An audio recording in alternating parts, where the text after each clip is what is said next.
Buenas noches. Una vez más, la voz del trabajador, a través de Radio Hoja de Ruta. Esta noche traemos el tema pandemia. Ustedes lo decidirán. Tenemos dentro de nuestros invitados al doctor Juan Alberto Narváez, expresidente de la Federación Médica Ecuatoriana, profesor de la Universidad Central, PhD en Inglaterra, sobre control de enfermedades.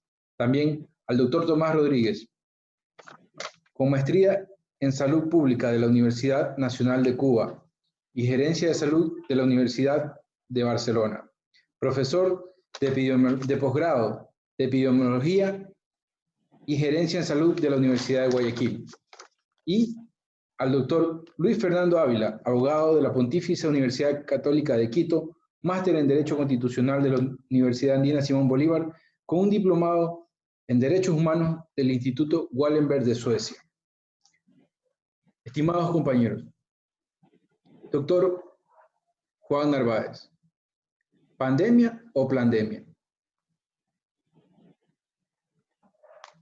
El audio, doctor, el audio.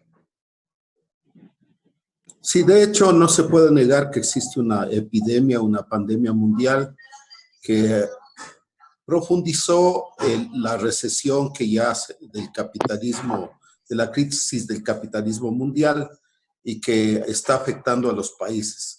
El problema en nuestro país, que además de la secuela de muertos, de casos graves que hay, el gobierno se ha desentendido realmente del control de la enfermedad hasta este momento y ha utilizado la epidemia en el Ecuador para imponer un conjunto de leyes y también medidas para eliminar todo que los trabajadores han adquirido en los últimos 50, 70 años, ¿no? Entonces es la utilización de parte de la burguesía de esta epidemia para, basándose en el hecho de que la gente está con miedo y obvio no es un miedo infundado, imponer todas estas medidas sabiendo que la gente no va a reaccionar, no va a protestar en la medida que se lo hiciera, ¿no? Entonces, eso, desde ese punto de vista es una pandemia, pero también de parte del gobierno hay una política perversa, porque además hay un problema serio. Todos los estudios de predicción están planteando que para el mes de agosto, septiembre, se va a producir un brote epidémico explosivo muy grande con una secuela de muertes, pero de todo el resto del país, menos de Guayaquil, que ya vivieron sus 15,000 muertos y eso significó que ya la población seguramente más del 50% tiene inmunidad y ahí la incidencia está baja, pero en todo el resto del país va a darse una explosión de casos de muertes y morirán muchos jóvenes, es decir, va a haber muchas muertes evitables y frente a eso el gobierno tiene una actitud de no hacer nada. Ese es el grave problema que estamos enfrentando, ¿no?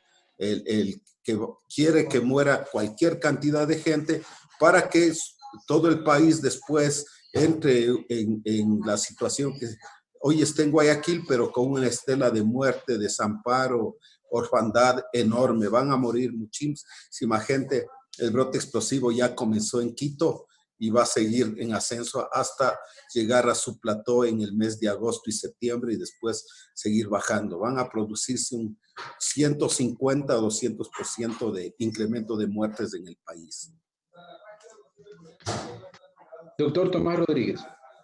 Hay una pandemia mundial y una epidemia moral en el Ecuador, ¿no? Y en muchos países, pero eso más bien parece una película porno, ¿no? Con todas sus secuelas de inmundicia, de degradación.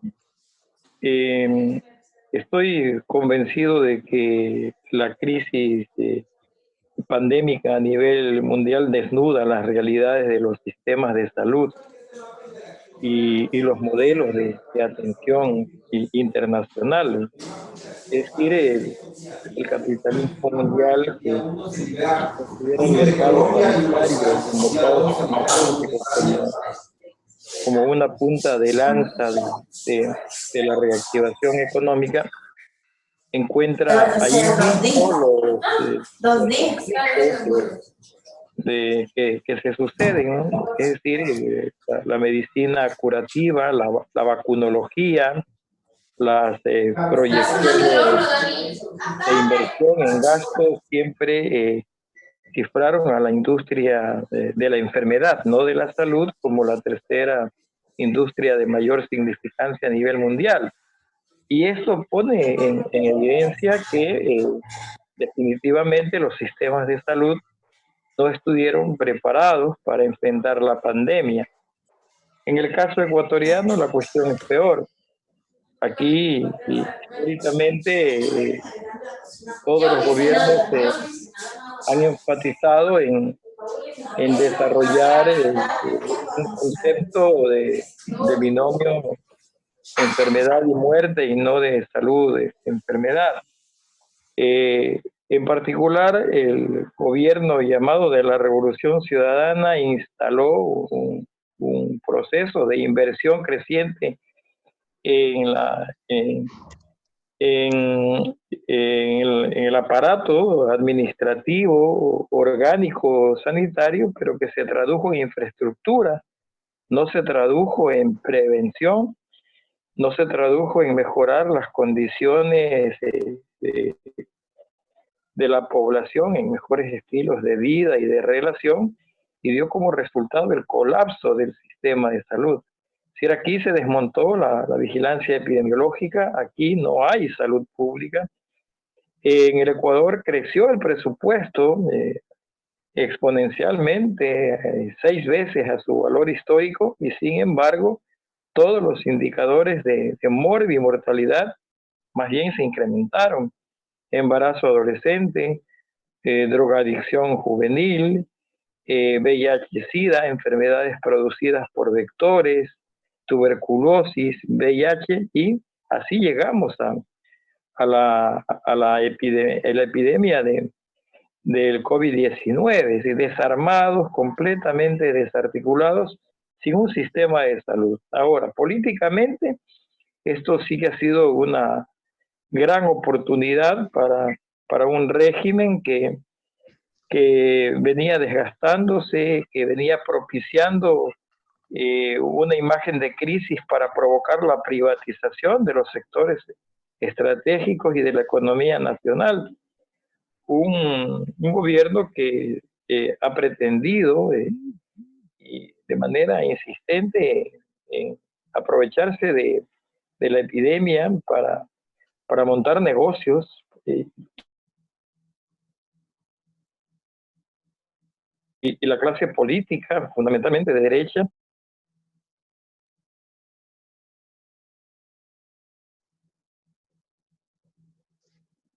¿no? Es decir, coincide plenamente con Alberto de que aquí hay una epidemia que es completamente más lesiva que la propia enfermedad, y es la incapacidad para poder enfrentarla.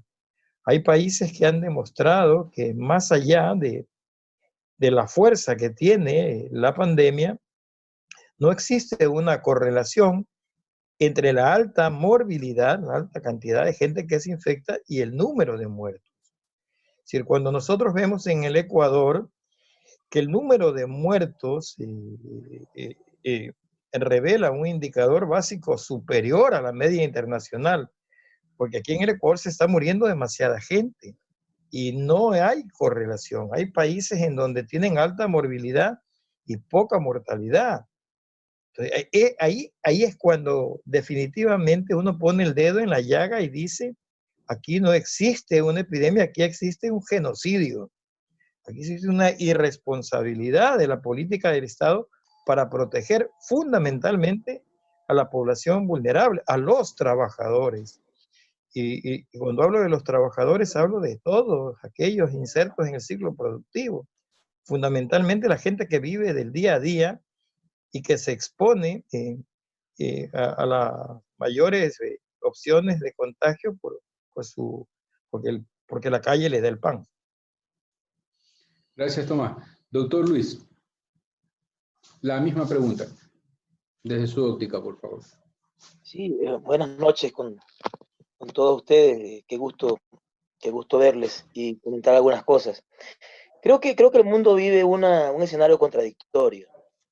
Pues a nivel global, por un lado, los países que mejor combatieron la pandemia que estamos viviendo son países que utilizaron mecanismos autoritarios, aunque efectivos. Tengo una videoconferencia. Por ejemplo, el caso de la China, ¿no? Entonces ellos dieron una respuesta, además a partir de un sistema colectivista donde la organización pues es bastante efectiva, lograron combatir en poco tiempo, creo que relativamente con pocos muertos, la pandemia y la tienen bajo control.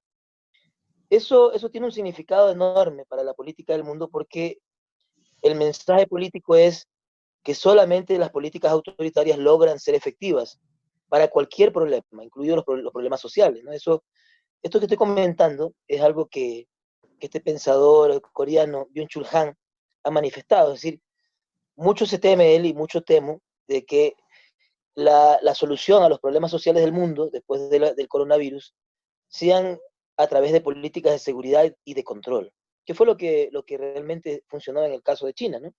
Una sociedad altamente controlada y altamente colectivizada, ¿no? Colectivizada no en el sentido solamente organizativo, sino en el sentido de obediencia social, ¿no? Entonces, altos niveles de obediencia social y autoritarismo generan una especie de exitosa política pública. Entonces, creo yo que eso proyecta en el mundo y en el futuro una, una lógica autoritaria para que funcione la política pública. Por otro lado, los países que menos éxito tuvieron en el mundo entero para combatir la pandemia del coronavirus fueron los países que tuvieron sistemas de bienestar debilitados o que, como en el caso de Ecuador, estamos en un proceso de desarticulación de lo público. Desde hace no solamente desde el gobierno actual, sino creo yo, inclusive desde el gobierno de Correa, hubo una cuestión contradictoria. Mientras había alta inversión social en varios sectores, al mismo tiempo se desarticulaba los sectores sociales y este ideal de lo público. Entonces, lo público fue más o menos sustituido por el gobierno anterior por una idea de supuesta tecnocracia eficiente. Y eso le pasó a la medicina, le pasó al sector de salud, le pasó al sector educativo, y se impusieron modelos tecnocráticos importados, pero privatistas, ¿no? En el caso de la salud es evidente, y eso lo comentábamos en otro programa con otros compañeros en este mismo espacio, que por ejemplo se tercerizaron servicios de salud en vez de construir o de fortalecer el sistema de salud público. Entonces, se generó una especie de supuesta apariencia de eficiencia pública a través de una política social de salud, pero en realidad lo que se estaba haciendo es encubrir un proceso de privatización, un proceso de privatización paulatino del servicio público, donde se inició el proceso de destrucción de lo público. Pero el gobierno actual, digamos que le dio el golpe de gracia, porque no solamente que continuó con ese proceso, sino que además, de alguna manera, desarticuló todo tipo de estrategia común dentro del sector de salud para poder dar respuestas adecuadas para los problemas de salud de la ciudadanía, ¿no? Entonces, en ese escenario, el Ecuador termina siendo uno de los países que peor respuesta ha dado en el mundo entero, de manera porcentual, por supuesto, ¿no? De acuerdo a la población y de acuerdo a los casos que se han presentado, ha sido de los peores países, de los países que peor respuesta dio al fenómeno de la pandemia. Y concuerdo con lo que planteaba Alberto, es decir, en el contexto además hay que poner de relieve esta utilización maniquea política que hace el gobierno, por un lado para contentar a las oligarquías nacionales para poder mantenerse en el poder a ultranza, por otro lado posicionar políticas dictadas por el Fondo Monetario Internacional con claros y evidentes efectos imperialistas, que es un poco algo que Atilio Borón en América Latina ha denominado el segundo plan Cóndor en América Latina.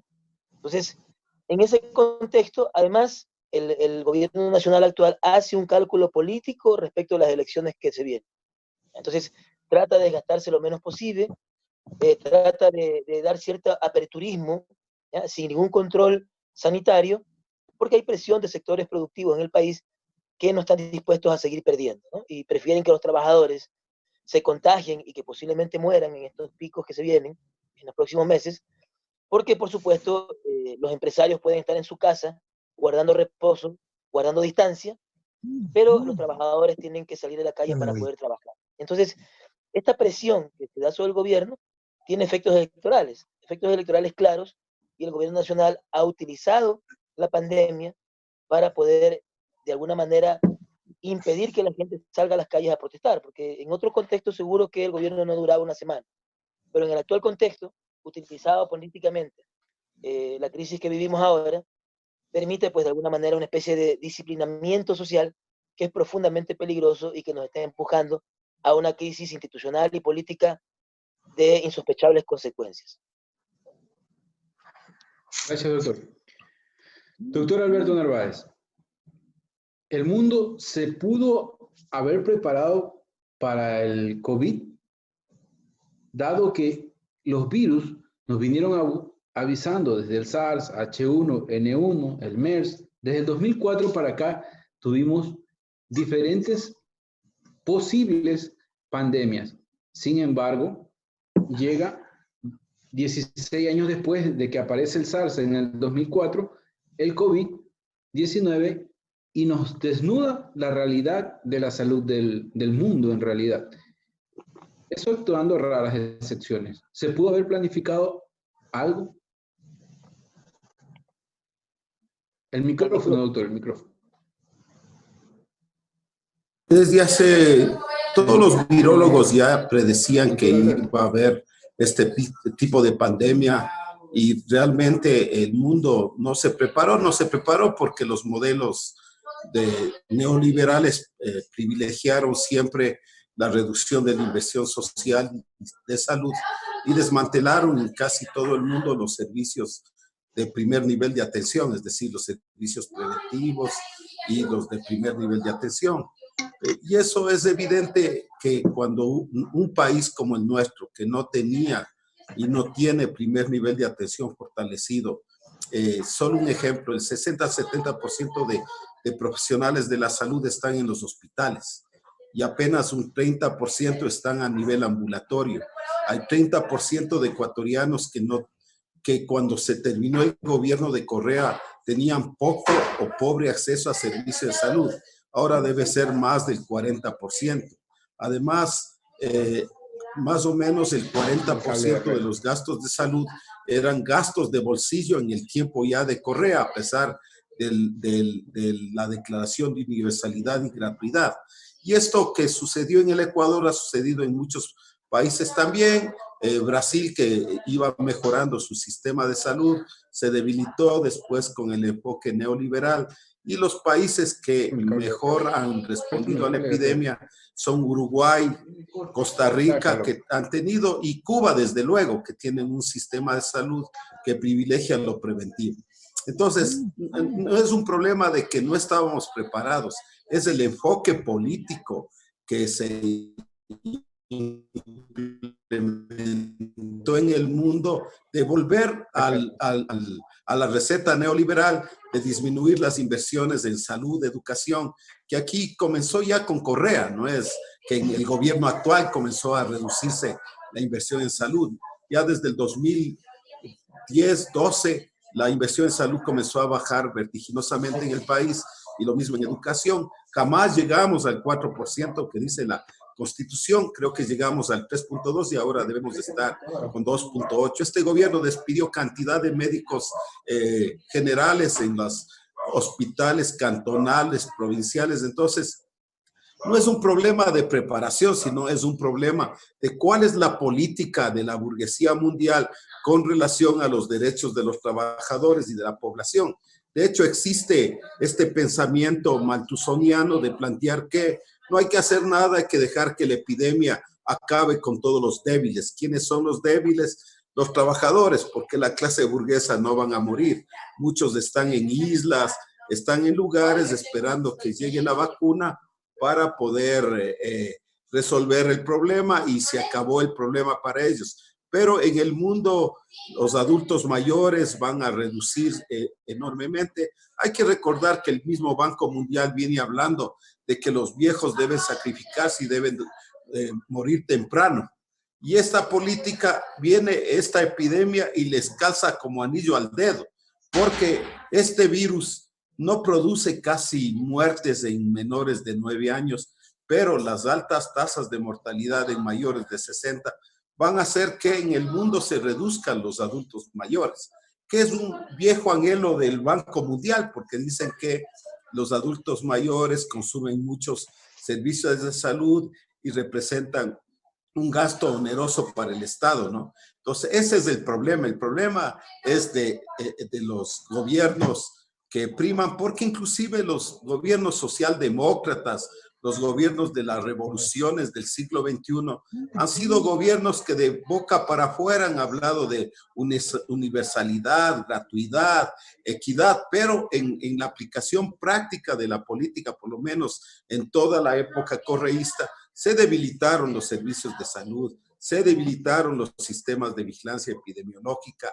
se destruyeron toda la participación comunitaria. Y cuando llegue esta epidemia no tenemos comités de salud y estamos recién tratando de reconstruir. Por ejemplo, en Quito recién estamos retomando el trabajo de vigilantes epidemiológicos y sin tener en la cabeza del ministerio una idea clara del qué hacer con el trabajo comunitario.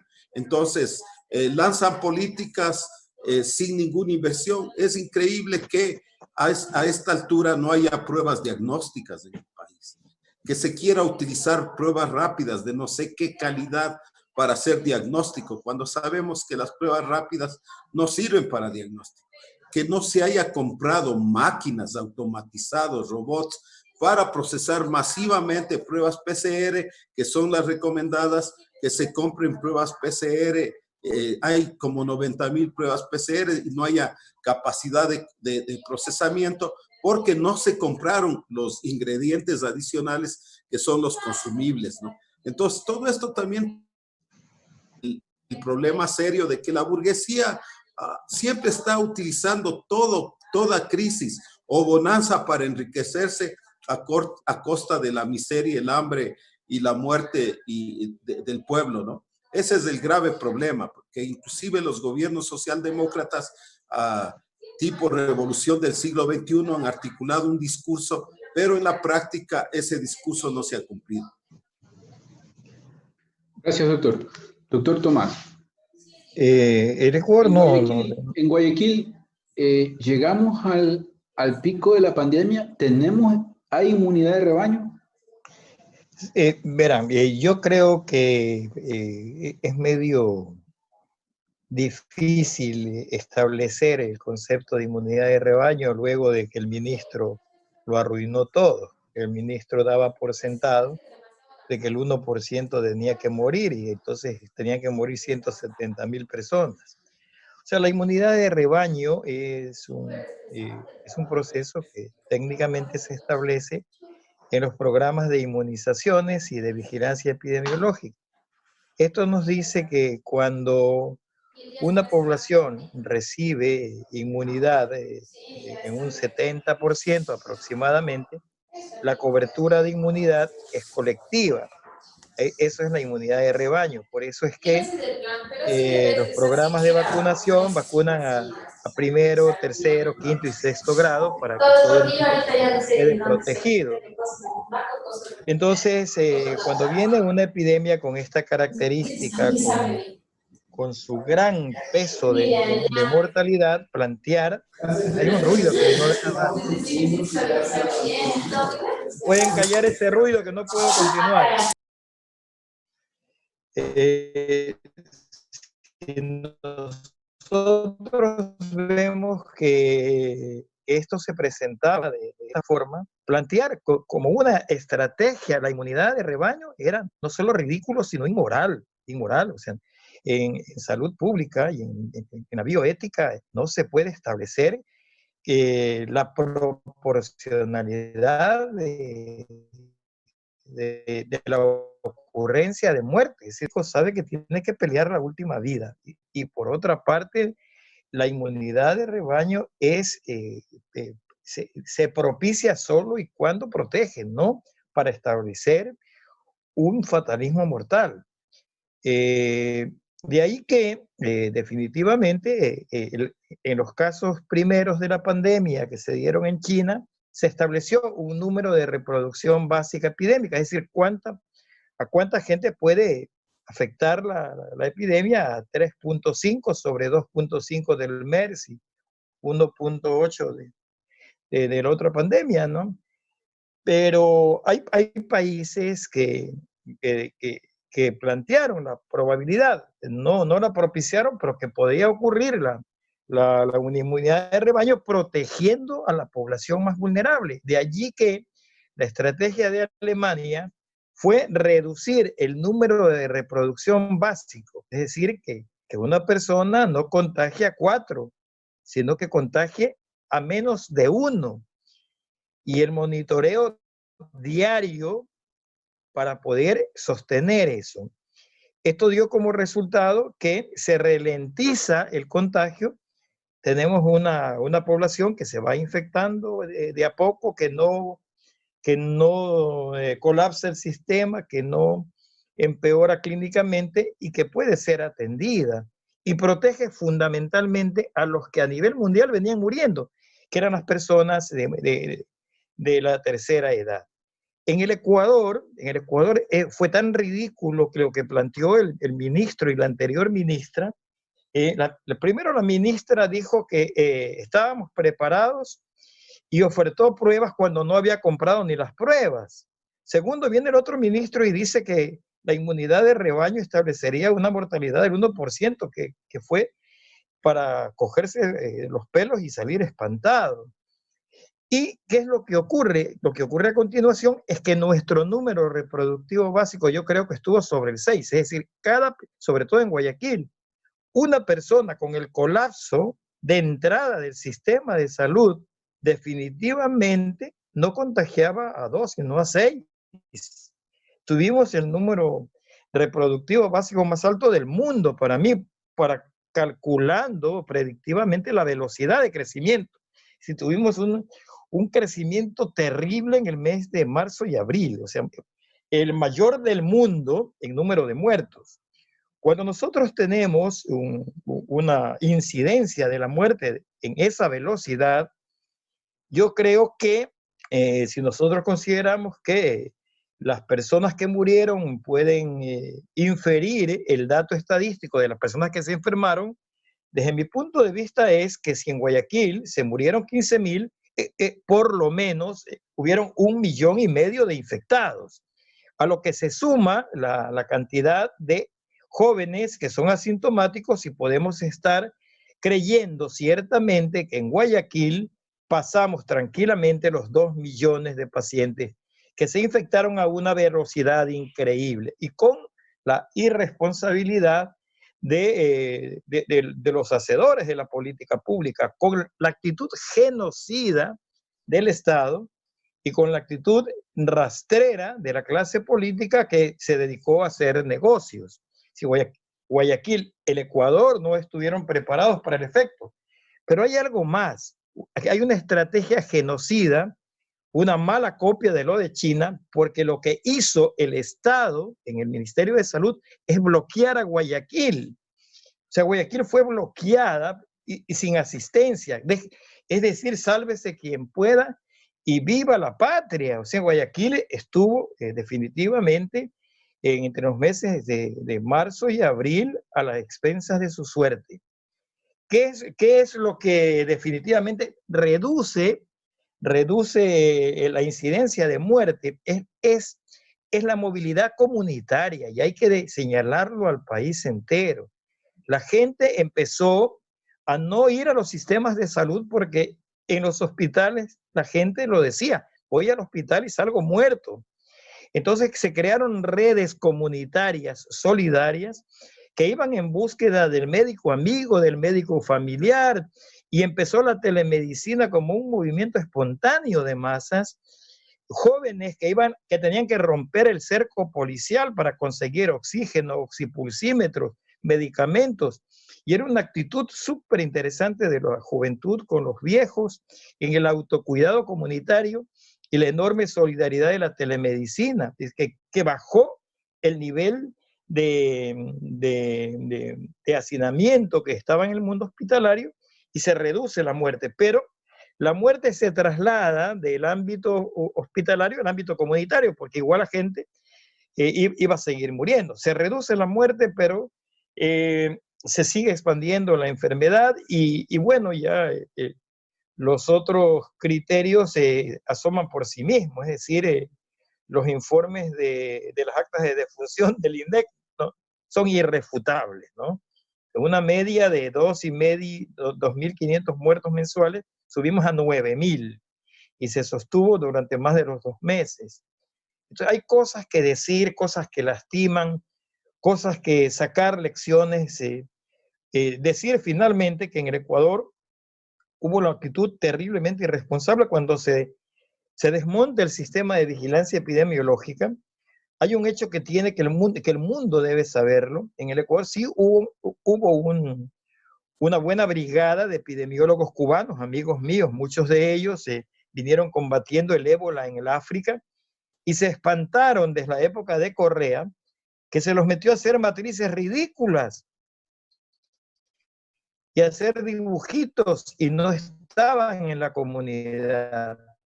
Y que no los utilizó como el gobierno de Correa, los expulsó poco antes de la epidemia. Y no se hizo, y aquí quienes hicieron la llamada vigilancia de la pandemia fueron la señora Ocles, fueron la ministra, la derrotada ministra Romo, o sea, cualquiera, pero aquí no hubo una mesa nacional de epidemiología, aquí no existió para nada, ¿no? O sea, esa es mi perspectiva y creo que hay que seguir sistematizando como la peor de las experiencias mundiales, como un genocidio que acá se lo ejecutó, producto de un Estado y de unas clases dominantes que han gobernado siempre este país.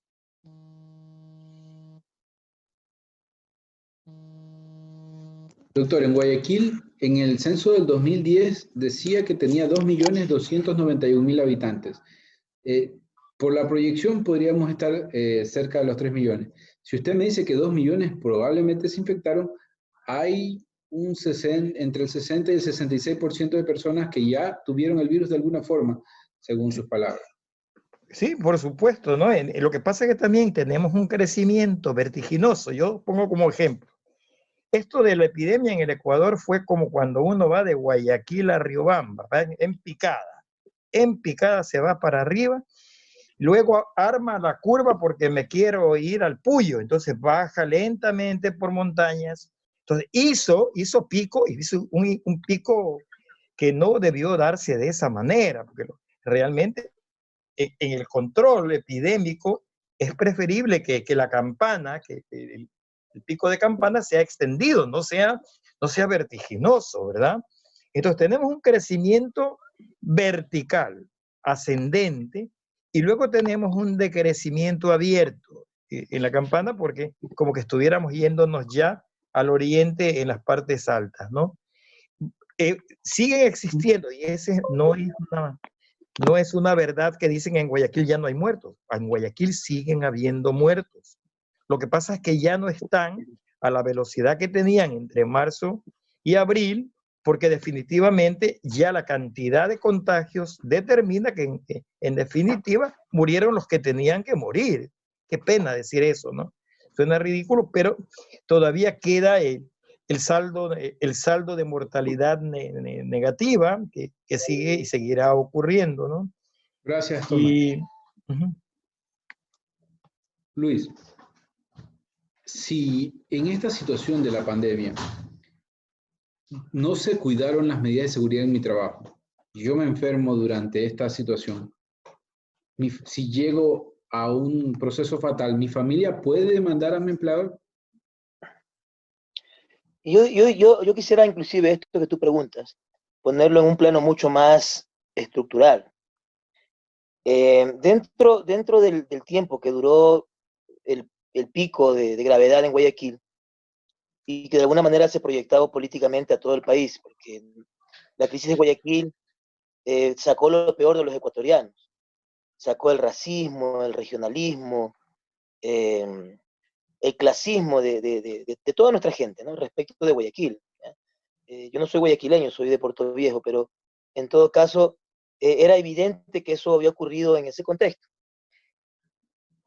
Había algunas autoridades, entre ellas la autoridad de salud, la ministra anterior y el ministro actual, la ministra del Interior, el ministro de Defensa y un sinnúmero de autoridades que de alguna manera no solo que respondieron tarde, sino que ninguno cumplió particularmente las competencias a las que estaban obligados dentro del estado de excepción. Y recuerden ustedes que en ese contexto, el Estado ecuatoriano, el gobierno nacional, emitió un decreto de estado de excepción, ¿ya? El cual fue digamos, fruto de un dictamen positivo de la Corte Constitucional, ¿ya? Y cuando comenzó a haber la crisis de la pandemia, que comenzó a hacer, digamos, a colapsar el sistema público de salud, y el COE Nacional, que es un organismo amorfo desde el punto de vista estructural y jurisdiccional, primero que se integró tarde y las competencias entre estos organismos no era clara. Entonces era como más o menos como una especie de gincana lo que pasaba en esa época. Entonces lo que hacía el Ministerio del Interior, luego lo contradecía la ministra de Salud, lo que hacía la ministra de Salud lo contradecía luego el ministro de Defensa, era un despelote total el gobierno, ¿ya? Entonces, al mismo tiempo, como comenzaron a darse este tipo de problemas, el gobierno nacional hizo no solamente lo irracional, sino que yo tomaría las palabras que dice Tomás, sino que tomó una actitud algo más que genocida, una actitud profundamente necrofílica, si se quiere, ¿ya? Como que amara la muerte, ¿ya? En medio de esa pandemia, el gobierno nacional realiza la disminución de los recursos del Estado para pagar la deuda externa y para pagar a los tenedores de bonos, alrededor de 800 millones de dólares, ¿ya? En plena pandemia, cuando lo que más necesitábamos era recursos. Es más, tenía que inclusive flexibilizarse los procedimientos, ¿ya? Para que el Estado ecuatoriano, en convenio con otros estados, lograra importar pruebas rápidas, respiradores, asistencia internacional, ¿ya? Y sin embargo, nada de eso se hizo. Y más bien todo lo contrario. En vez de destinar recursos, que el propio estado de emergencia no permite, la Constitución permite eso, destinar recursos ordinarios para atender la salud, lo que hizo fue destinar los recursos que habían, los pocos recursos que habían, para poder contentar a los tenedores de bonos, que por cierto muchos de ellos deben ser ecuatorianos, ¿ya? Posiblemente, o sea, como ya ha pasado en algunos momentos de la historia ecuatoriana, muy posiblemente algunos de los tenedores de bonos son ecuatorianos. Y fíjense una cosa, que inclusive el Fondo Monetario Internacional propuso al Estado ecuatoriano y a todos los estados que tenían problemas para cumplir con sus obligaciones, estableció una moratoria unilateral, ¿ya? Y sin embargo, el Estado ecuatoriano, ¿ya? Digamos, tan disciplinado y tan cumplidor con los tenedores de bonos y con la deuda externa, con los tenedores de deuda externa, simplemente destinó todos los recursos para poder atender esos compromisos internacionales que podían postergarse. De hecho, países que inclusive podrían considerarse nazofascistas en el caso de América Latina, como El Salvador, dejó de cancelar los dineros para la deuda externa y de sus propios tenedores de deuda para destinar esos recursos para poder atender su crisis interna. Inclusive un país como El Salvador, con un presidente que a pesar de venir de sectores populares, sin embargo representa sectores empresariales nazofascistas de ese país. Inclusive un país como ese destinó sus recursos, como era lo lógico, y eso sucedió en medio de esta pandemia. Varios sectores en ese momento, varias organizaciones sociales y de sociedad civil, planteamos acciones de incumplimiento, ¿ya?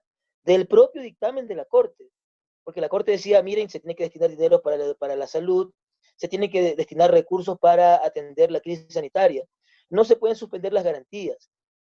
no se puede abusar del uso de la fuerza para atender un problema que es eminentemente humanitario y no un problema de seguridad militar, policial.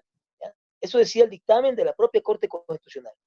Se plantearon varias acciones de incumplimiento de ese dictamen, y entre otras cosas, de que tampoco se había pagado, digamos, se había destinado más bien recursos para pagar la deuda externa. ¿Ya? Se plantearon varias acciones con varios colectivos, particularmente de Quito y Guayaquil, y el resultado concreto fue que la Corte Constitucional hasta el momento no resuelve nada. ¿Ya? Entonces, lo que quiero manifestar es que hay un sistema montado, ¿ya?, desde el punto de vista jurídico, para garantizar la absoluta y total impunidad de las autoridades que actuaron, en el mejor de los casos, de manera negligente, ¿no? Yo también estoy de acuerdo con lo que plantea Tomás. Yo creo que hay una actitud genocida, necrofílica de parte del Estado ecuatoriano, y algún rato tendrá que responder ante los tribunales internacionales, porque yo imagino que la justicia ecuatoriana, pues, no es independiente. Entonces, hay un sinnúmero de mecanismos, ¿sí?, para poder responsabilizar al Estado, pero como ustedes pueden darse cuenta, en el actual contexto, donde se utilizan las instituciones públicas de justicia, ¿ya?, y de investigación penal para la persecución política y para arreglar los problemas que tienen entre los grupos de poder hoy día, disputándose el poder de gobierno en las próximas elecciones. En ese contexto, te diría yo que si bien existen los mecanismos para poder tutelar los derechos de la gente, ninguno de esos en el día de hoy es útil. Gracias, Luis. Alberto, 125 días de cuarentena, desde que comenzó la cuarentena. Para tomar como ejemplo, Wuhan tiene 11 millones de habitantes y la provincia de Hubei, que fue puesta en cuarentena, 58. Nosotros con 17 millones de habitantes. ¿Por qué aún no hemos podido dominar, si se quiere, la pandemia? Sí, en ciudades más grandes como Wuhan, el epicentro de la pandemia, en apenas 70 días ya comenzaron a tener éxito en la lucha de la pandemia. ¿Por qué acá no podemos? Bueno, en primer lugar, porque tenemos un porcentaje de población subempleada grande, muy grande, a los que ahora les llaman emprendedores, lo cual es una farsa. Y esos llamados emprendedores o la población de subempleados que no tienen un sueldo, un salario, tienen que comer, y el Estado nunca aseguró en una cobertura suficiente alimentación para la gente. Yo vengo diciendo, no puede haber cuarentena si no hay comida. Ese es el primer problema. Entonces, ya en mayo se rompió la cuarentena, la gente comenzó a buscarse la vida y obviamente eso determinó un incremento ya del número de casos.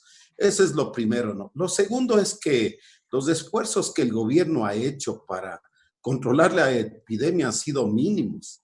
¿Cómo es posible? Es vergonzoso que después de 6 meses desde que conocimos la presencia del primer caso en China, no tengamos en Quito una capacidad de procesar pruebas, que se compran pruebas y no hay los insumos. Si queríamos controlar esta epidemia, debería acompañarse de lo que se llama el testeo masivo, es decir, puestos de toma de muestras gratuitas. Hasta ahora, el gran negocio de todos los laboratorios privados es enorme. Por una prueba rápida te cobran 30, 40 dólares, cuando en el mercado puedes conseguir por 15 dólares, y tomar una muestra del dedo costará 5 a lo mucho, y te cobran 30, 40 dólares. Y además engañan a la gente, ¿no? Los privados engañan a la gente porque las pruebas rápidas no sirven para diagnóstico. Eso es la verdad. Entonces, no hubo ningún trabajo, no se organizó a la población. Es decir, se quiso controlar, como dice Luis, con métodos autoritarios, pero sin tener un tejido social organizado, como tienen otros países, no tener una colectivización. Entonces, no se invirtió en nada. El gobierno lo único que ha hecho es aumentar un poco de camas y nada más. Pero el trabajo más importante, que era el control, búsqueda activa de casos, casa por casa, que venimos diciéndole al gobierno desde febrero, desde marzo ya le decíamos, no hay otra alternativa, hay que ir a buscar los casos casa por casa, tomar pruebas masivas y pedirle a la gente que haga cuarentena o aislamiento y con un enfermo confirmado en una familia por las características de transmisión de esta enfermedad, sabemos que todos los de la familia están infectados y todos deben hacer cuarentena o aislamiento, que ahora en los nuevos estudios ya plantean que no es de 15 días, sino 10 días si el cuadro clínico ha mejorado. Entonces, el gobierno no hizo nada. El gobierno nacional ahora dicen que van a hacer pruebas rápidas, unas pruebas rápidas que no sé de qué se trata cuando sabemos que las pruebas rápidas no sirven. No se está haciendo PCR y ese es un asunto que podían haber resuelto hace tiempos. Estamos ya en julio y no se ha resuelto el problema de pruebas rápidas en Quito, la capital, peor en las pequeñas provincias y cantones, ¿no? En Quito se ha elevado el número de camas, no lo suficiente para la velocidad de transmisión. Para información, en una predicción que hicimos recientemente con investigadores de Oxford, la velocidad ahorita, el índice de reproducción básica a este rato en Quito es de 1.2. Y es posible que de aquí a la próxima semana estemos en 1.4, pero ya hace ya 15 días, el número de enfermos superó el número de camas hospitalarias. Este rato hay lista de espera de UCI y están enviando en ambulancias a Guayaquil casos que se producen en Quito. Va a haber una mortandad enorme porque la gente hay dos factores de riesgo que son los más importantes según los últimos estudios. La una es edad, que no puedes resolver eso.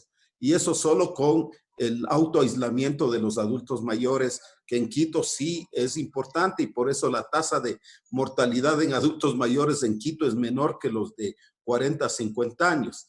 Y la segunda es la deprivación o la pobreza. Entonces ya se sabe que los quintiles más pobres son los que más mueren por una razón muy simple. Si vives en un cuartito y todos ahí comparten el espacio, solo con un minuto de respiración, cada que respiras un minuto de respiración, expeles 20 partículas virales. En 2, 3, 4 horas, todo el ambiente es suficiente para tener 1000 partículas virales y transmitir. Y por eso es que la recomendación más importante es hacer la cuarentena familiar cuando hay un solo caso confirmado o probable. Ha habido alternativas que les hemos planteado al gobierno. Ejemplo, ahora no va a quedar otra alternativa que regresar al rojo. Si el gobierno no quiere, hay que pedirle a los dirigentes sindicales que declaren una huelga nacional de 15 días, simbólica y real, para que la gente no vaya a trabajar porque se van a morir. Los carros atestados de gente, aunque uses mascarilla en un bus, el riesgo es alto de transmitir. Desgraciadamente, con mascarilla, más de 5 minutos estando muy cerca, se transmite hablando o respirando. Entonces, esta es una enfermedad que tiene esas características y el gobierno no hace nada como dice, yo vengo diciendo que este es un gobierno genocida y se va a ratificar ahora porque no están haciendo nada, no quieren pasar al rojo, no quieren hacer búsqueda activa de casos casa por casa y aislamiento de las familias con alimentación, pues si no nadie va a hacer. No quieren hacer control focalizado. Hay en Quito, en 15 parroquias y dentro de las 15 y no más de 50 barrios, se acumulan más del 60% de casos de muertos y egresos hospitalarios. Si hacemos lo que sería cuarentena o rojo selectivo, si no quieren hacer en toda la ciudad, en esas 15 parroquias, reduciríamos la velocidad de transmisión a un índice de reproducción que no supere el 1%, pero no quieren hacer nada, están haciendo solo shows y nada más, con pruebas que no sirven. Entonces, ese es el grave problema que enfrentamos. Tenemos una burguesía, yo diría que con pensamientos necrófilos, pensamientos maltusonianos, que lo que quieren es que rápido mueran todos los que tengan que morir, según ellos, que son los trabajadores. Porque de los burgueses no van a morir, ya saben cómo cuidarse y están esperando la vacuna. La vacuna está cercana, no hay razón para sacrificar a tanta gente. Es una actitud realmente genocida la que tiene el gobierno, comenzando por todos sus, todos, Asamblea Nacional, Gobierno Nacional, jueces, Corte Constitucional, todos son cómplices de este genocidio, que algún día les cobraremos, porque después de la tormenta saldremos y reconstruiremos los sindicatos, las organizaciones barriales y les tomaremos y les pasaremos cuentas tarde o temprano. Gracias, Alberto. Doctor Tomás, voy a decir algo que sin duda alguna va a traer palabras de esto. El Instituto Izquieta Pérez, ¿sería de utilidad en este momento? El micrófono, doctor. Doctor Tomás, el micrófono. Doctor Tomás, el micrófono. Micrófono, Tomás. Ahora, ya. Sí. Y ahora sí se escucha. No te vemos. Ahora apagó la cámara. Ahora cambia la cámara. Tomás, coméntenos. Ya. Bueno, que no me vean. Mire, el Izquieta Pérez y otras instituciones de vigilancia en Guayaquil fueron cerradas desde la época de Correa, ¿no? Y se redujo la capacidad de elaboración de pruebas diagnósticas. Ahora, hay un hecho que es trágico porque es un tema de gestión. Si el Ecuador no tenía la capacidad de hacer testeos, de hacer diagnósticos por laboratorio, como es lo deseable y como lo han hecho la mayoría de países del mundo, ¿por qué no se tomó una estrategia diferente? ¿Cuál es esa estrategia diferente? Yo dije en algún momento, decía, ¿cómo pueden ofrecer pruebas rápidas para todo el mundo cuando no tenían ni siquiera licitada la compra? Y sin embargo la ministra dijo, estamos preparados para enfrentar la epidemia. Y le hicieron caso solamente a la Organización Mundial de la Salud, que decía, caso confirmado, caso por prueba. Eso es lo deseable. Pero habían ya, cuando ingresó y se puso explosiva el crecimiento de la epidemia, era preferible que el nexo epidemiológico que ya estaba, más la clínica, hubieran obligado a tomar medidas y inclusive en atención primaria. Es decir, con los criterios de manejo clínico,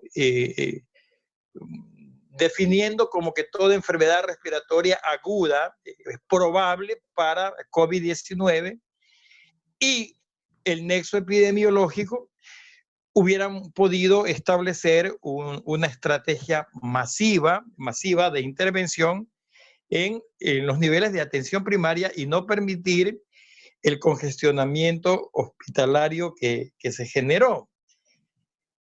Aquí viene un factor importante a definirlo comparativamente, ¿no?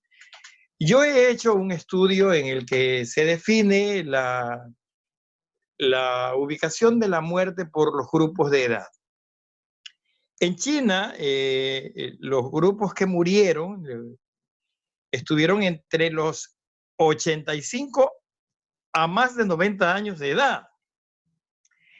En Italia, la muerte ocurrió también en este segmento de gente mayor de 75 años y más. En los propios Estados Unidos, donde sí hubo muerte de otros grupos poblacionales inferiores, descendió a 75 años. Pero la ocurrencia de muerte en el Ecuador es espantosa, porque aquí la ocurrencia de muerte estuvo desde los 45 años. Y eso nos está diciendo de que no se hizo una estratificación del riesgo. Al no hacer una estratificación del riesgo, la bendita consigna de quédate en casa se convirtió más bien en un boomerang. Porque en la misma casa está el abuelito, la abuelita, el niño pequeño, el adolescente que corre a la esquina y no hay quien lo detenga y regresa a la casa. Y todo el mundo tiene la oportunidad de enfermarse. En la mayoría de países que han manejado la pandemia, la muerte ocurrió en los ancianos y entonces los sistemas hicieron y extremaron los cuidados en los ancianos. ¿Ya? En el Ecuador, la muerte ocurre en la población económicamente activa, porque es la gente que sale a buscar, que tiene que trabajar en la calle, que tiene que conseguir el pan de cada día. Y ahí está otra razón genocida. Porque la epidemiología y la estadística nos dicen que el grupo que más se infecta es la población económicamente activa, pero con los ejemplos que di, no es el grupo que más muere. En el Ecuador, en cambio, tenemos que la población económicamente activa es la que más se infecta y la que más se muere. Y eso es no atención oportuna, porque no debe morir, porque existen alternativas terapéuticas. Ya habría que discutir un poco de esquemas y la falta de esquemas en el Ecuador es trágico, es otra de las formas genocidas. Todavía se siguen debatiendo si el dióxido de cloro vale o no vale. Todavía no existen esquemas de tratamiento estandarizados ni guías de práctica clínica para el manejo de paciente COVID en el Ecuador. Entonces, yo lo que destaco es eso. En el Ecuador se ha muerto gente de la población económicamente activa. Entre ellos se han muerto profesionales de la salud que no tenían que haber muerto. En el Ecuador se toma el debate respecto a si diagnosticamos. El diagnóstico es importante cuando se tiene los medios, pero cuando no se tienen los recursos, lo que tiene que hacer son procedimientos de intervención, de socorro, y que además son posibles porque ni el mundo entero se ha puesto de acuerdo en cuál es la mejor terapia de intervención. Ahí el resultado, el país vive todo un desajuste orgánico, todo un desajuste institucional, toda una mala práctica de un discurso atiborrado de estupideces. El Ecuador no existe epidemiología, y hay que decirlo. Aquí no existe, aquí desmantelaron, aquí destruyeron la vigilancia epidemiológica.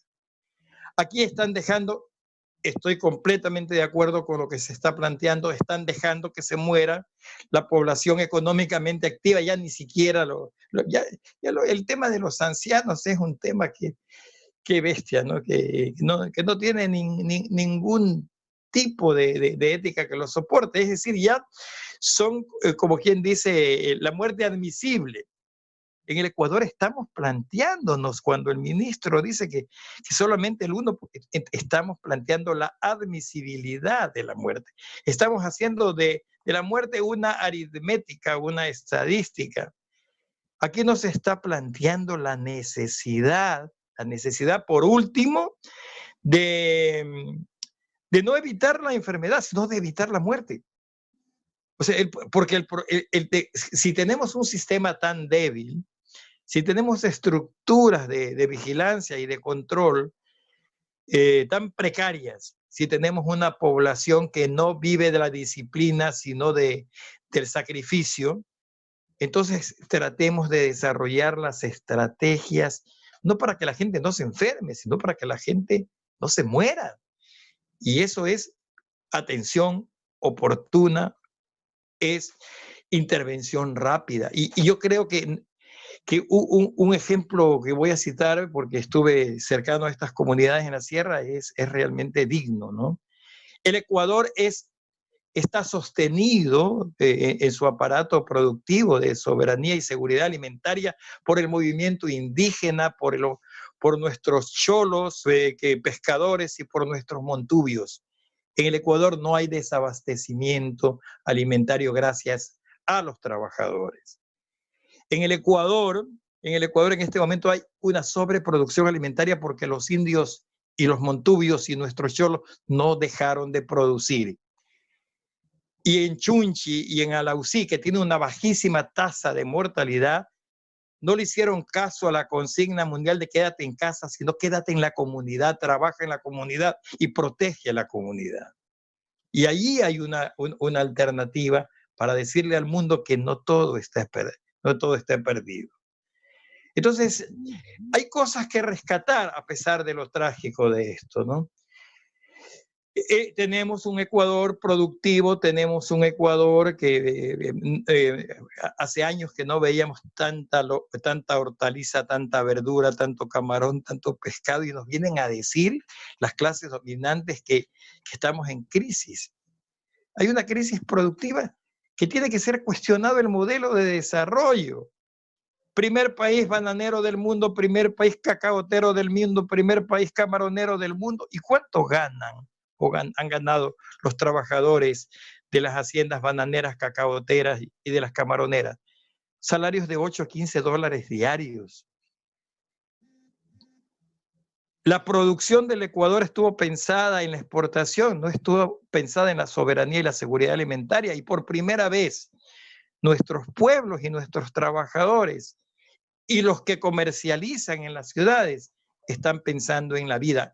Los que no están pensando en la vida son los gobernantes y las clases dominantes que reeditan nuevamente las formas de masacre al pueblo trabajador, en este momento encubiertas en la mascarada de la pandemia.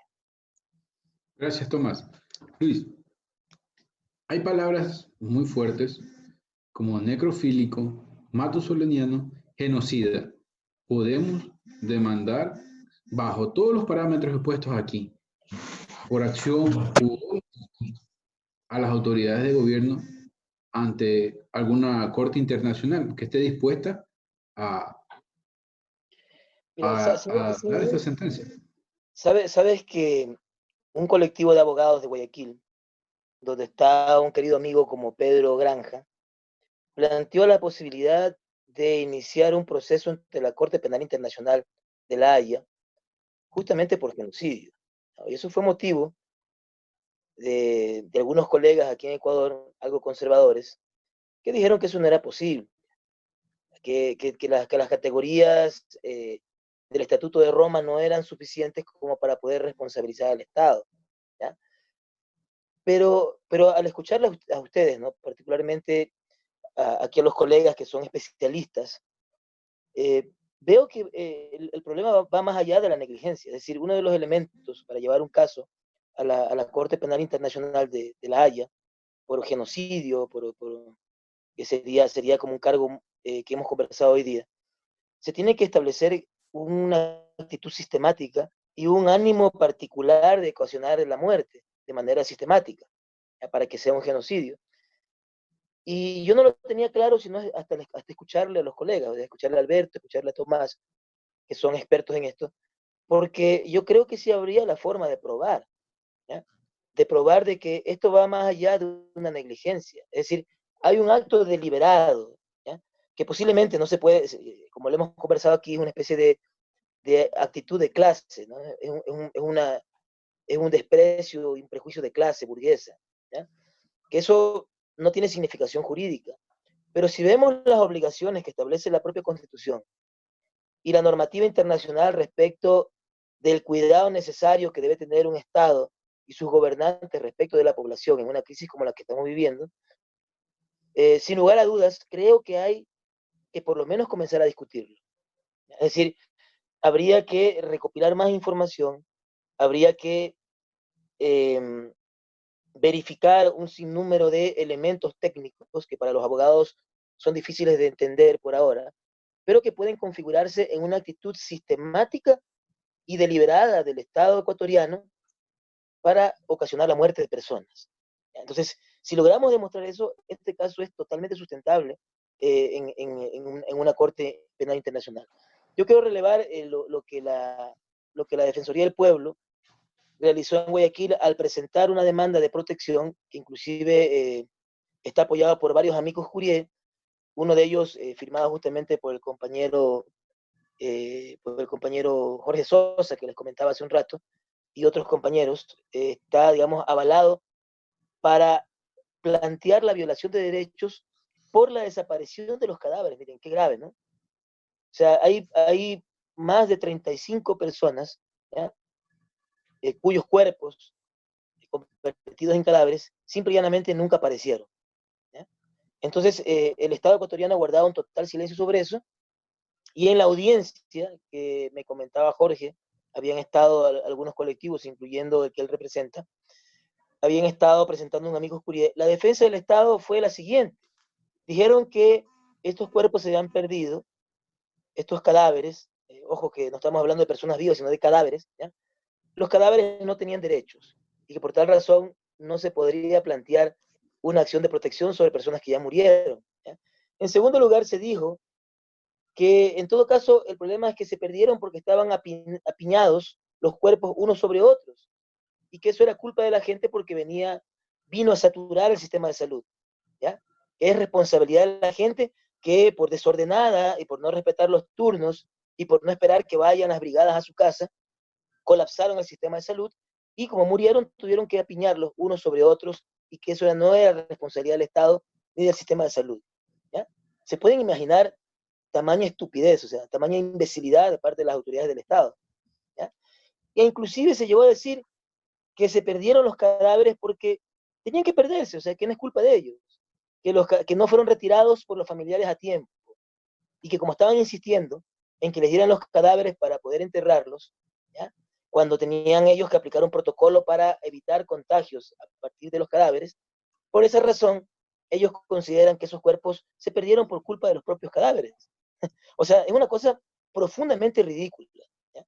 Pero digo, o sea, el escucharle a Alberto, escucharle a Tomás, sé Sí. que hay epidemiólogos y hay abogados y médicos que son muy críticos, y lo cual habría que, en el corto plazo, reunir un equipo interdisciplinario para analizar justamente esto.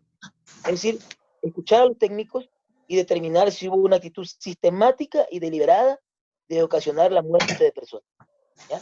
O sea, más allá de la negligencia, ¿no? Hubo un acto deliberado de causar muerte. Algo como lo que plantea este camerunés Bembe, que se denomina necropolítica, es decir, se aplicó una necropolítica en el caso de Ecuador, una intención deliberada de causar la muerte de los ciudadanos. Entonces, si se demuestra eso, podríamos tener un muy buen caso y que tiene que llevar a las cortes a las personas que han sido culpables de tanto sufrimiento y lágrimas del pueblo. Gracias, Luis. Doctor Alberto Narváez, estamos terminando.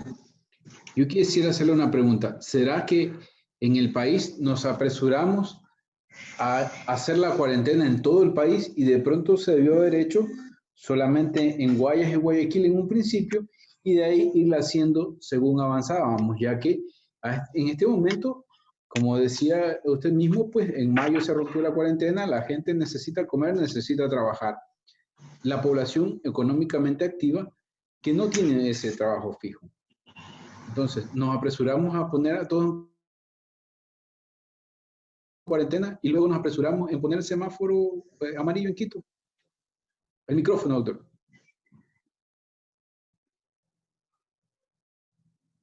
Doctor, el micrófono. Guayaquil fue muy tardía el semáforo rojo, fue demasiado tardía, se cometieron unos errores terribles.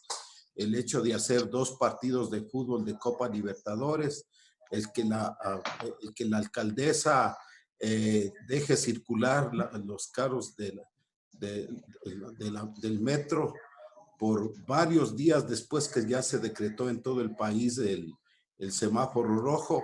Fue una tremenda irresponsabilidad que a la postre sucedió esto, porque ahora que ya se tiene más información sobre los mecanismos de transmisión del virus, antes la OMS reconocía como de transmisión más importante las manos, la contaminación de las manos, el hecho de que si alguien topaba alguien infectado se topaba la nariz, después topaba madera, metal o plástico se permanecía el virus más de 24 horas, y esa es una de las características de este virus, que permanece en el ambiente bastante tiempo, no es como los otros virus que se inactivan rápidamente. Entonces, ahora se sabe que este virus tiene una capacidad de transmisión aérea inmensa. Solo hablé ya un poquito de eso, se necesita en un ambiente cerrado y poco ventilado 1000 partículas virales para una persona contagiarse con el aire, y que respirando se expelen 20 virus por minuto.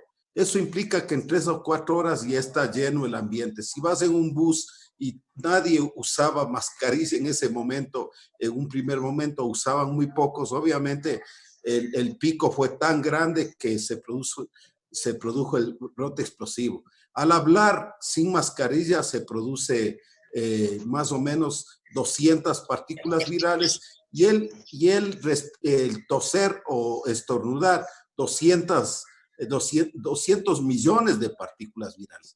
Entonces, en espacios pequeños, hacinados, como los buses, restaurantes y las mismas casas, todo el mundo se infecta con una facilidad muy grande. Si no se hacía la cuarentena, ¿qué iba a pasar? Que la velocidad de transmisión hubiera sido tan rápido por el intercambio comercial que Guayaquil tiene. Cuando las epidemias comienzan o llegan a Guayaquil, se expanden muy rápidamente al resto del país. Eso pasó en cólera en el año 91 y eso podría haber pasado ahora. Pero el problema es que en Quito se apresuraron a pasar al amarillo. Les planteamos, no hay condiciones de pasar al amarillo si no existe una infraestructura para poder hacer testeo masivo y que la gente haga aislamiento familiar por lo menos 14 días, no se debe pasar a amarillo. Sin embargo, las presiones de varios lados, inclusive de los trabajadores autónomos y todo lado, empujaron al semáforo amarillo. Pero lo más grave es que, y en eso le voy a dar argumentos a Luis Ávila, te voy a enviar 2 estudios ingleses, el uno en el que yo apoyé y el otro de un colegio inglés, en el que ya hacen una predicción que para el mes de agosto y septiembre va a haber un pico explosivo que va a matar mucha gente, que va a superar las camas hospitalarias. Ya se dio eso. El no hacer nada, el que no tomen ninguna decisión y que la única decisión sea que van a militarizar las 10, 12 o 15 parroquias. Militarizar sin comida es someter a hambre a la gente, ¿no es cierto? Entonces, hay una actitud deliberada, sí, porque saben, se viene hablando de esto, de que va a haber este brote explosivo, no solo en Quito, en todo el país, menos en la provincia del Guayas, por lo que ya hemos explicado que tal vez ya hay una insuficiente cantidad de infectados. Entonces, ya hemos planteado eso, hemos hablado, hemos enviado comunicaciones de este día. Viernes pasado hubo un diálogo del rector de la Universidad Central con epidemiólogos y con decanos y ya recomendaron, y la recomendación es que si en 10 días no funcionan estas medidas de restricción que solicitó el Cabildo Quiteño al COE Nacional y que no sé qué diablos decidiría el COE, no funciona en 10 días, hay que regresar al rojo intermitente, se llama, y habrá que hacer intermitencias de 2, 3 semanas cada que haya los picos. Pero si no deciden regresar al rojo en 10 días, es una muestra de que hay una actitud deliberada para que se produzca el brote explosivo, muera una cantidad enorme de gente que no debía morir, porque aquí en Quito, de los datos que ya procesé y analicé, encontré que las tasas más altas de muerte no están en mayores de 60 años, están en los de 30 a 60. Esa es una cosa terrible, pues que mueran más jóvenes que viejos. Eso es producto de, no, yo diría, no es negligencia, porque saben que esto va a suceder, se les ha dicho, se ha advertido, se ha publicado, pero no quieren hacer nada. No quieren, no, es una actitud premeditada a mi criterio, porque ya existen las evidencias suficientes. Este rato, el índice de reproducción básica es de 1,2. Desde hace rato viene subiendo el índice y estamos en 1.2, no sé qué esperan, que la otra semana estemos en 1.6 y después de 2 semanas estemos en 3. No va a ser tan catastrófico como Guayaquil, pero suficiente para tener unas 4.000 o 5.000 muertes evitables. Sí, evitables, porque cuando un viejito se infecta de este virus, que es bien facilito infectarse, ya pues, ya qué se puede hacer, pero que mueran personas menores de 50 años, esa es una violación de derechos humanos.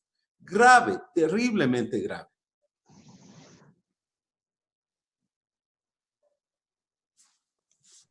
Tomás, para terminar, en un minuto, ¿qué es cuál fue el éxito de Guayaquil después que llegara al pico? Bueno, después de que una epidemia llega al pico, no hay éxito, sino plegarias de agradecer a Dios. O sea, aquí sucedió como en la Edad Media, ¿no? En la Edad Media, cuando había una epidemia, mataba a medio mundo, la gente daba gracias a Dios cuando terminaba, porque no había a quién más matar, no hay éxito, ¿no? Hay solamente un elemento que yo no le llamo éxito, sino que sí le llamo decencia, decencia, decencia cívica, decencia ciudadana, y es el que yo había señalado. Cuando los hospitales, cuando quebró el sistema de salud, la gente organizó redes comunitarias solidarias y allí hubo heroísmo médico. Allí hubieron la telemedicina, ahí hubo la ruptura del cerco policiaco y la gente se atendió en el nivel primario de manera oportuna. Es lo más rescatable. Pero hablar de éxito como quieren las cámaras de comercio y el Partido Social Cristiano es realmente repugnante, ¿no? Con más de 12.000 muertos no hay nada que celebrar. Aquí ocurrió lo que nunca debió haber ocurrido. Aquí murió gente que no debió haber muerto. Aquí sí se dio una inmunidad colectiva, ¿no? Que arrastró lo que nunca se debe propiciar, que es una alta mortalidad. Porque, repito, la morbilidad no puede estar en relación directa y proporcional con una mortalidad. No hay muerte admisible. La gente menor de 50, de 60 años no debe morir, aunque se infecte. Gracias, Tomás. Luis, para terminar, con Sí, todo lo expuesto por los expertos, sí, ¿cuál es su criterio jurídico? sí, o sea, yo creo que, o sea, bueno, esta jornada ha sido muy productiva. O sea, yo como abogado, pues bueno, tengo mis criterios más normativos, si quieren, más procedimentales, pero nos está faltando ese enlace con los técnicos que saben de la cuestión estrictamente sanitaria, ¿no? Y qué bueno, bueno, con Alberto tenemos algún tipo de comunicación, aunque no nos conocemos personalmente. A Tomás no lo conocía, me parece que yo creo que nosotros tenemos que plantearnos en el corto plazo formar algo más que una comisión de la verdad, algo más que eso. Tenemos que formar nosotros una especie de tribunal de Nuremberg, ¿ya? Para llevar a esta gente que ha cometido estos actos genocidas, ¿ya?, a la cárcel, ¿ya? Y que haya una condena internacional, nacional, para que esto no vuelva a ocurrir. O sea, lo que está ocurriendo aquí, en los términos que hemos conversado hoy día, son algo más que un genocidio, digo. O sea, es una especie de, como les planteaba, una especie de necropolítica. O sea, hacer política con la muerte de la gente. Y eso es, o sea, eso creo que ni siquiera se atrevió a hacerlo directamente Hitler en la Segunda Guerra Mundial, a pesar de las cámaras de gas, ¿no? Porque las cámaras de gas a la larga terminaban siendo una especie de salida humanitaria, si se quiere, comparado con lo que estamos viviendo aquí en el caso ecuatoriano, ¿ya? Porque había toda una sistematicidad cínica, si quiere. Pero acá además hay un ocultamiento, hay una mascarada detrás de todas las políticas que supuestamente son exitosas y que en realidad están matando gente. Entonces yo digo, yo les invito a ustedes, querido Alberto, queridos Tomás, integrar, o sea, de aquí en el corto plazo, una mesa, ¿ya?, para poder encontrarnos a abogados progresistas, que los hay pocos, médicos, salubristas, gente que hace política pública, para poder diseñar una estrategia para poder llevar a esta gente a la cárcel, que es donde deben estar. Creo yo que lo que está ocurriendo ahora es profundamente grave, y ahora que ustedes lo manifiestan desde su experticia técnica, me queda muy claro de que esto es un acto intencionado, sistemático y genocida. Gracias, Luis. Como conclusiones de este programa tenemos lo siguiente: cuando hay muertes no hay éxito. Cuando hay acciones de omisión como las que se han dado, sin duda alguna hay responsabilidades. Tenemos un gobierno que pretende que las personas se vivan como en la ley de la selva, que se curen como puedan, que se salve quien pueda, y así no es como debe gobernarse un país. Estamos ante una grave situación que aún está vigente en la mayoría del país. No hemos llegado al pico según nuestros expertos. Agosto y septiembre será bastante crítico para nuestro país. Desde la Voz del Trabajador agradecemos a Radio Hoja de Ruta y a nuestros invitados por su importante, lo que nos dieron a conocer hoy día. Gracias, compañeros. Gracias. No se vayan, no se vayan.